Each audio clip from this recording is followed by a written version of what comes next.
What's up, guys, and welcome to another episode of the Boa University.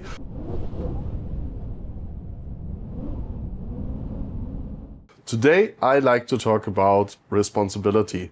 And responsibility, it's such a big word, and what are the things that we mean by this when it comes to boa keeping and boa breeding. Of course, we as a breeder got a ton of responsibilities to fulfill. At least this is what we feel is the right thing to do.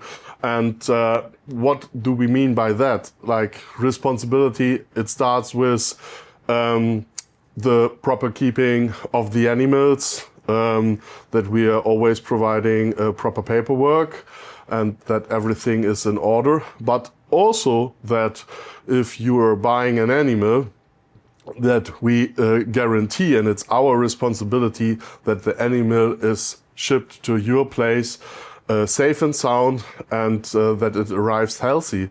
So, but not only just that, also like what our responsibility as a breeder is, you need to make sure that if you are buying a male, that it's really a male. And to be honest, mistakes can happen.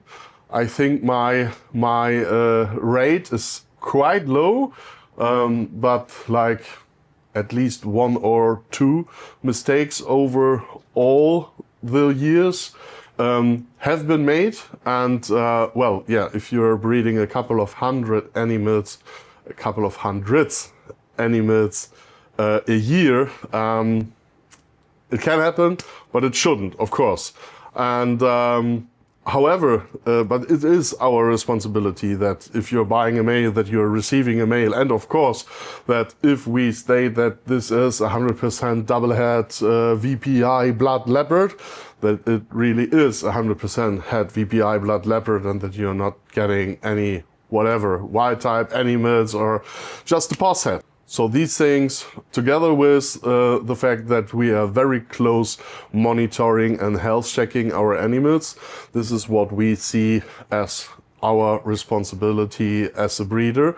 But today I also want to talk about the responsibility that you as a customer and soon to be boa owner, like what your responsibilities are. And there are a couple of things that I'm thinking of, like you always should make sure that you store the proper paperwork somewhere. So just in case you're selling the boa later on, you have them ready. Just hand over the copies, by the way. Don't ever give away the original documents. And of course that you are also creating your own paperwork for this.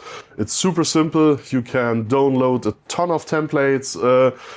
Just Google it, and I'm pretty sure you will find an easy template. Basically, you just need to fill in your name and address, buyer's name and address, what is the animal, sex, morph, age, date of birth, the signatures of you both.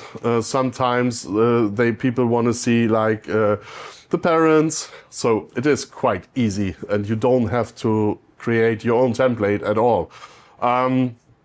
So this is the paperwork side of your responsibility, but I also see like the responsibility of making sure that your stock, your animals, and like your maybe facility or reptile room is like, how to say, that you're following the properly quarantine procedures, that you have like a place that's not directly in the room where you keep all the other animals, that you first check on the animal, because to be honest, it is always difficult for us. Like, I'm willing to take over the responsibility when you're doing health checks within the first 4 weeks after you received the animal.